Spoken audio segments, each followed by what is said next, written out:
সব দোয়া বাদ দেন, একটা দোয়া করেন না, রব্বে করিম তুমি বড় রহমান, তুমি বড় দয়াবান, তোমার দয়া আছে বলে আমার মতো পাপী, আমার মতো জালিম আজকে তোমার দরবারে হাত তোলার সৌভাগ্য পেয়েছে। আল্লাহর কাছে সবসময় দোয়া করতে হবে পজিটিভ, নেগেটিভ কোনো দোয়া আল্লাহর কাছে করা যাবে। ইসলাম কি শিখাচ্ছে জানেন? ইসলাম বলে দুশমনের জন্য বদদোয়া করিও না, বরং দুশমনের জন্য তুমি আল্লাহর কাছে দোয়া করো। কিভাবে দোয়া করবা? তুমি রব্বে করিমের দরবারে যখনই হাত তুলবা, নিজের কথা আগে বলবা না, পরের কথা বলবা। আল্লাহ অমুকের দোয়া কবুল করো, অমুকের দোয়া কবুল করো, অমুককে জান্নাত দাও, অমুকের গুনাহ মাফ করে দাও, অমুককে মাফ করে দাও, অমুককে মাফ করে দাও, অমুককে মাফ করে দাও, অমুককে কবুল করে নাও, অমুকের রিজিকে বরকত দান করো। আল্লাহ আমার শত্রুকে সম্পদ আরো বাড়ায় দাও। যখন এই দোয়াটা উপরের দিকে যাবে, রব্বে করিম বলবে, কিরে ফেরেশতা, সে বান্দা নিজের জন্য কিছু বলল না, সব তো পরের জন্য বলল। ফেরেশতা বলবে, আল্লাহ এই বান্দা শুনেছে, তুমি নাকি তার উপর খুশি হয়ে যাও।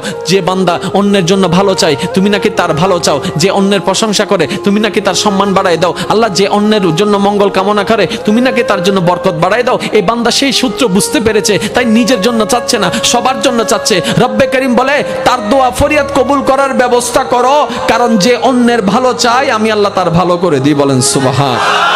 মনে রাখবেন, আল্লাহর কাছে চাইতে হবে হালাল জিনিস, হারাম জিনিস নয়। আপনি যদি আল্লাহকে বলেন, রব্বে করিম আমার দুশমনের ফাঁকটা লেঙ্গা করে দাও, হবে? প্রত্যেকটা কিছু একটা টেকনিক আছে না নাই? এবার বলেন, আল্লাহর কাছে পাওয়ার মাধ্যম কি? দোয়া। আল্লাহর কাছে পাওয়ার মাধ্যম কি? এবার আমরা দোয়া করি যে আল্লাহুম্মা আমিন। ফেরেশতা হদ্দে কেঙ্গর হদ্দে ইতা হদ্দে আমি দোয়া করি দি অদিন দোয়া হইলে ডাহাতি কি? এটা যদি দোয়া হয় ডাকাতি কি? সব দোয়া করে দিতে। আর আল্লাহ ইয়ন্দ ইয়ন্দ ইয়ন্দ ইয়ন্দ ইয়ন্দ ইয়ন্দ ইয়ন্দ এন ভাবে লিস্টি হদ্দে জানিতে দোয়ানত গিয়ে বাজারত দ দ দ এরকম হাজার বছর দোয়া করলে লাভ হবে? সব দোয়া বাদ দেন, একটা দোয়া করেন না, রব্বে করিম তুমি বড় রহমান, তুমি বড় দয়াবান, তোমার দয়া আছে বলে আমার মতো পাপী, আমার মতো জালিম আজকে তোমার দরবারে হাত তোলার সৌভাগ্য পেয়েছে।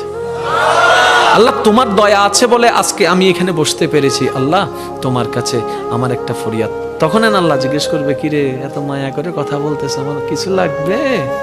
তখন না বলবেন, ওনাকে কিছু বলতেই দিচ্ছেন, আপনি সব বলতেই আছেন। এবার আপনি বলবেন, যখন রব্বে করিম জিজ্ঞেস করবে, বান্দা কিছু লাগবে, তখন আপনি বলবেন, আল্লাহ কিচ্ছু চাই না। তো কিছু একটা চা, আল্লাহ কিচ্ছু চাই না, কিছু একটা চা। এতদিন তো অনেক চাইছিস, লিস্টি বলছিস, আজকে বলবি না? আল্লাহ না, আমার লিস্টি লাগবে না, তো কি চাস? এবার আপনি বলবেন, আল্লাহ আমি শুধু তোমাকে চাই। একটু বুঝেন বুঝেন